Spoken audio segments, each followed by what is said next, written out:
একবার মায়ের এক প্রিয় ভক্ত নলিনবাবু এবং অদ্বৈত দাস মহাশয় ওই শ্যামবাজারে থাকতেন।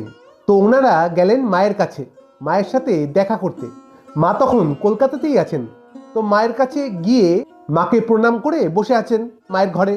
তো মা ঠাকুরের প্রসাদ ঠোঙায় ঠোঙায় করে সমস্ত ভক্তের জন্য ভাগ করে ঠোঙার মধ্যে রেখে সেই প্রসাদে জিভ ছুঁয়ে মানে জিভ দিয়ে সেই প্রসাদটিকে মায়ের প্রসাদ করে দিচ্ছেন।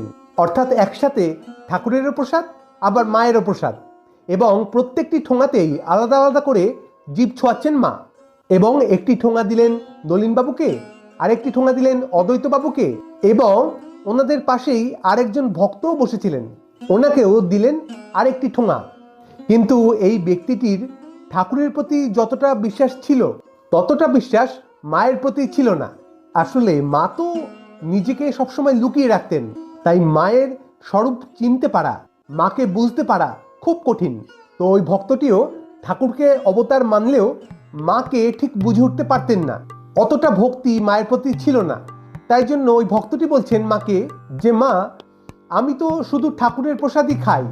তো এই কথাটি শুনে নলিনবাবু এবং অদ্বৈতবাবুর খুব খারাপ লাগলো, রাগ উঠল, বিরক্ত হলেন। মাকে অশ্রদ্ধা করা এ তো মেনে নেওয়া যায় না। কিন্তু মা খুব স্বাভাবিকভাবেই এর উত্তরে বললেন, তাহলে খেও না। কিন্তু তার কিছুক্ষণ পরেই, ওই 2-4 মিনিট পরেই হঠাৎ করেই ভক্তটি আনন্দে চিৎকার করে উঠলেন, যেন হঠাৎ করে ওনার সম্বিত ফিরল। তিনি বলে উঠলেন, আমি বুঝতে পেরেছি, মাও যা ঠাকুরও তাই।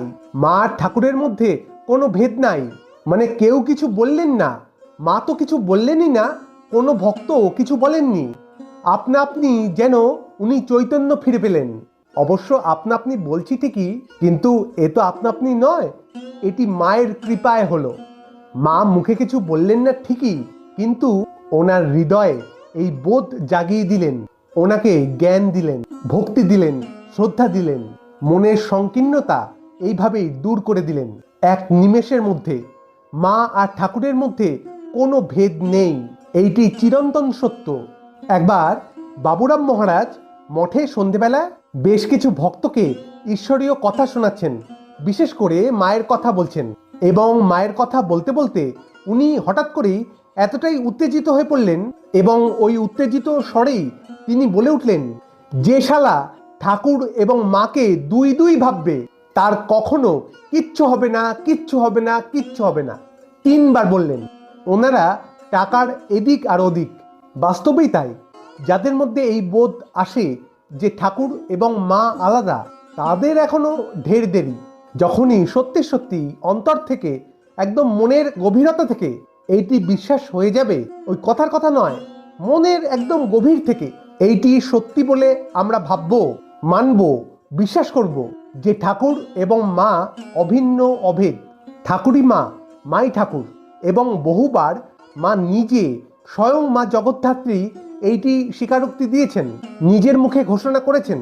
একবার ওই নবদ্বীপচন্দ্র মহাশয়কে মা নিজে বলেছেন, যিনি ঠাকুর তিনি মা, এইটি জেনে তারপর ধ্যান জপ করবে। এবং এরকম আরও দৃষ্টান্ত রয়েছে যেখানে মা স্বয়ং স্বয়ং মহামায়া এই সত্যের উপরে শিলমোহর দিয়ে দিচ্ছেন।